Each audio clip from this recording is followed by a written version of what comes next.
to hang that much meat on. He doesn't like morbidly obese. Mean. It's not mean. There is... and this is why I could understand if it was his either. clients he was talking about or his customers. Because there is a difference between males and females in bone density, bone structure, structural biomechanics. Like our hip sockets are formed very differently. In that one, the males, the neck of the femur connects to the ball that goes into your hip socket.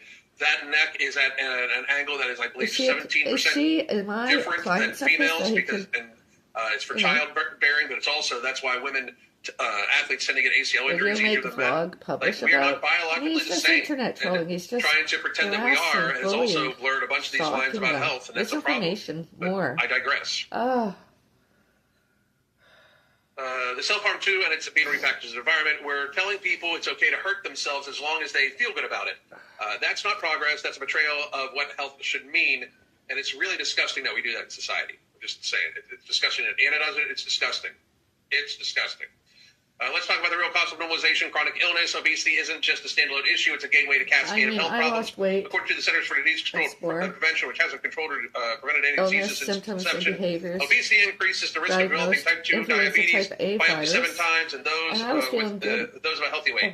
It doubles the risk of cardiovascular disease, heart disease, the leading cause of death in the United States. It's also linked to 13 types of cancer, including breast, colon, and endometrial cancer, as reported by the National Cancer Institute. And that's just the start. Obesity contributes to hypertension, stroke, sleep apnea, osteoarthritis, and even mental health disorders like depression and anxiety. Here's the kicker: 90% of all healthcare expenditures in the United States are tied to chronic illness, and the vast majority of those are driven by poor lifestyle choices. The American Diabetes Association estimates that 1 out of every $3 in healthcare spending goes towards diabetes. And today I'm eating 1 in every $3 of our healthcare spending goes towards diabetes in some way, when in fact diabetes is completely avoidable, mitigatable, or reversible in 95% of the cases by lifestyle. But yet 1 out of every, but 33% of $4.5 trillion. Other people. So, in other words, $1.5 trillion in healthcare burden is just for diabetes. Weight gain. Think about that shit. $1.5 trillion per year.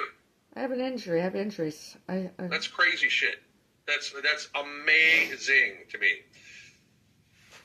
That's a disease with where obesity is the prime risk factor in 85% of the cases. The lifestyle of overconsumption, eating too much, moving too little, and prioritizing convenience over health is the root to this epidemic. Obesity isn't just a personal choice; it's a societal burden that drains our resources and shortens lives.